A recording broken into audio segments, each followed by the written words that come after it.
नमस्कार, मैं रचना शर्मा चढ़ती कला टाइम टीवी देख रहे सभी दर्शकों का स्वागत करती हूं। आप देख रहे हैं हरियाणा न्यूज। समाचार की शुरुआत से पहले एक नजर आज की मुख्य सुर्खियों पर।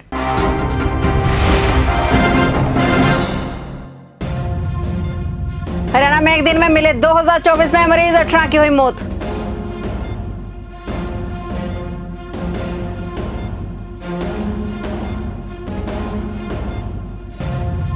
हुड्डा बोले सरकार की सहमति तो एमएसपी की गारंटी लेने से डर कैसा है, एक और कानून का दिया सुझाव।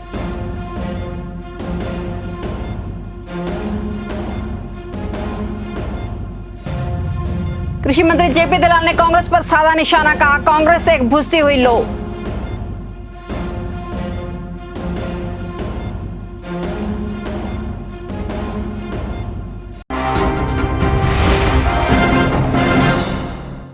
और अब समाचार विस्तार से।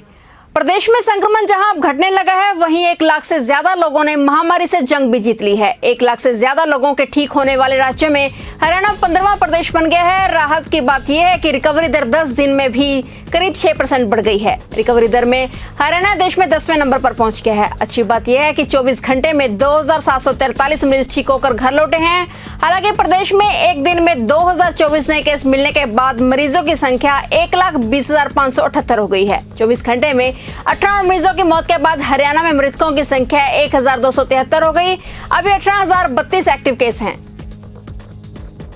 हरियाणा के कृषि मंत्री जेपी दलाल करनाल पहुंचे। इस दौरान पत्रकार वार्ता में कृषि किसान बिल के विरोध में कल किसान संगठनों द्वारा भारत बंद किए जाने के सवाल पर कृषि मंत्री जेपी दलाल ने कहा कि सभी किसान अपने खेतों में व्यस्त हैं, सड़कों पर केवल कांग्रेस थी। कांग्रेस एक बुझती हुई लो है। कांग्रेस अपनी आखिरी लड़ाई लड़ रही है। उन्होंने कहा कि कांग्रेस किसानों के कंधे पर बंदूक रखकर चला रही है। पत्रकार वार्ता में कृषि मंत्री जेपी दलाल ने कांग्रेस पर जमकर हमला बोला।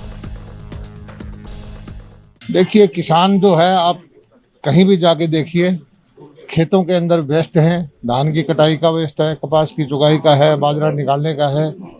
सड़कों पे कांग्रेस थी।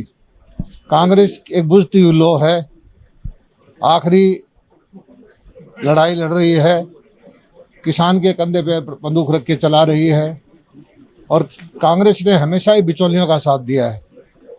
किसान की जो खराब हालत हुई है, उसकी जिम्मेवारी कांग्रेस को अपने आप लेना चाहिए और उसको प्रायश्चित करना चाहिए। किसान संगठन द्वारा बुलाए गए भारत बंद का जिले में मिला जुला असर देखने को मिला। रतिया में इसका व्यापक असर था तो फतेहाबाद में आंशिक असर ही देखा गया। आंदोलन में बड़ी संख्या में प्रदर्शनकारी शामिल हुए। जिले में विभिन्न स्थानों पर किसान और व्यापारियों से जुड़े संगठनों के लोगों ने जोरदार प्रदर्शन किया। फतेहाबाद में अनाज मंडी में किसान संगठनों द्वारा बुलाए गए बंद को विभिन्न राजनीतिक और गैर राजनीतिक तथा कर्मचारी संगठनों ने अपना समर्थन दिया। निसिंग नई अनाज मंडी मार्केट कमेटी के कार्यालय के सामने भारतीय किसान संघ के जिला प्रधान कृष्ण बसली की अगुवाई में प्रधानमंत्री नरेंद्र मोदी का पुतला फूंका गया। उन्होंने कहा कि सरकारी खरीद को जल्द ही शुरू किया जाए। जब तक हमारी सरकारी खरीद शुरू होगी तब तक किसानों की आधे से ज्यादा फसलें बिक चुकी होंगी। उन्होंने कहा कि इतने कम दाम में फसल बेचकर किसान अपना गुजारा कैसे करेगा और कैसे फसल का खर्चा निकालेगा। समर्थन मूल्य 21 रुपए है, बाजरा 1200 रुपए, 1300 रुपए भी कोई खरीद नहीं रहा है। इसी प्रकार किसान की हर फसल बर्बाद की जा रही है। सरकार की एक सोची समझी साजिश है, वो अन कारपोरेटर के साथ मिली है। किसान को स्कीम के तहत बर्बाद करके कारपोरेटर को मिलके इस कृषि को बर्बाद करने। खुराना रोड पर सीएम फ्लाइंग द्वारा अचार की फैक्ट्री पर छापेमारी कर अचार के सैंपल लिए गए। गौरतलब है कि सीएम फ्लाइंग को सूचना मिली थी कि खुराना रोड की फैक्ट्री में अचार में कीड़े चल रहे हैं, जिस पर सीएम फ्लाइंग की टीम ने फूड इंस्पेक्टर को साथ लेकर छापेमारी की और अचार के सैंपल लिए। जानकारी देते हुए सीएम फ्लाइंग के डीएसपी रविंद्र शर्मा ने बताया कि अचार के लगभग 160 ड्रम पाए गए हैं, जिनके अंदर कीड़े चल रहे थे और एक ड्रम के अंदर 200 से 500 लीटर अचार रखा गया है। सैंपल लिए गए हैं। अचार के सैंपल लेकर जांच के लिए भेजे जाएंगे और पुलिस को भी इस बारे में सूचना दे दी गई है और आगे की कार्रवाई जारी है। सूचना मिली थी कि खुराना रोड पे ना अचार की फैक्ट्री है और उसमें अचार इतना गंदा है, अचार में कीड़े चल रहे हैं, खाने के लायक नहीं है, जबकि उसको धड़ल्ले से बेचा जा रहा है। तो हमने फूड सेफ्टी ऑफिसर जो डॉक्टर राजीव है, कैथल का चार्ज उन्हीं के पास है, उनके साथ ट्रेडिंग पार्टी तैयार करके और साथ में सीएम साहब फ्लाइंग का स्टाफ, हम यहाँ पहुँचे, डॉक्टर साहब ने भी चेक किया, उनमें सब में कीड़े चल रहे थे।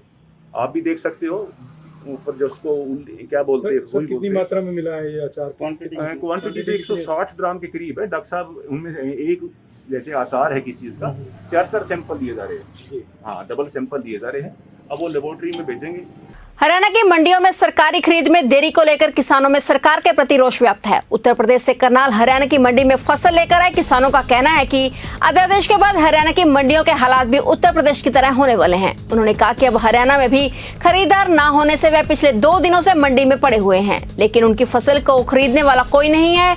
किसानों ने कहा कि उन्हें उनकी फसल के औने पौने दाम ही दिए जा रहे हैं, जिसके चलते किसान सरकार को कोस रहे हैं। उन्होंने सरकार से अपील की है कि वे जल्द से जल्द मंडियों से धान खरीदने की व्यवस्था करें ताकि किसानों के हालातों में सुधार आ सके। तो फसल लेके आए वहाँ प्यारा मेरी, ठीक है। इन्होंने बोला था 25 तारीख को गवर्नमेंट आ जाएगी, लेकिन अभी तक कोई गवर्नमेंट नहीं आई, खरीद नहीं हुई, अभी तक खरीद नहीं हुई है। और अभी भी ये बोल रहे हैं 1 तारीख को गवर्नमेंट आएगी। तो जैसे कि वो जो जीरी कटवाई है, वो जीरी कटवाने के बाद जैसे उसको 2 दिन हो गया, अभी वो उसको ऑटोमेटिक ही काले पड़ने लग गई है। तो उसके बाद ये बोल रहे हैं कि भाई पहले कह रहे थे 25 को आएगी, अब कह रहे हैं 1 तारीख को आएगी। अभी भी कोई गवर्नमेंट का ये पक्का ये नहीं पता कि 1 तारीख को भी आएगी या नहीं आएगी।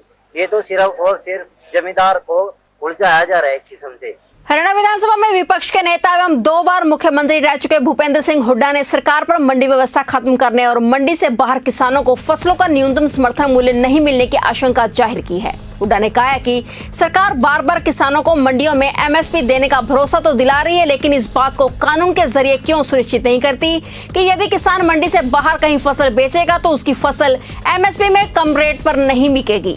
नई दिल्ली में पत्रकारों से बातचीत के दौरान पूर्व मुख्यमंत्री भूपेंद्र सिंह हुड्डा ने लगे हाथ दुष्यंत चौटाला पर भी हमला बोला। उन्होंने कहा कि दुष्यंत चौटाला को किसान नहीं बल्कि अपनी कुर्सी प्यारी है। यमुनानगर में पेट्रोल पंप संचालक से मारपीट कर 3 बदमाशों ने 1,35,000 रुपए लूट लिए। यह पैसा उनकी स्कूटी की डिग्गी में रखा हुआ था, उसे भी बदमाश लूट कर ले गए। पुलिस ने घटनास्थल पर पहुंचकर पड़ताल की, लेकिन अभी तक बदमाशों का कोई पता नहीं चल सका है। पुलिस ने मामले में पेट्रोल पंप संचालक सुभाष की शिकायत पर केस दर्ज कर लिया और छानबीन शुरू कर दी है। फिलहाल हरियाणा न्यूज में इतना ही। तब तक के लिए देखते रहिए चढ़ती कला टाइम टीवी और मुझे दीजिए इजाजत। धन्यवाद।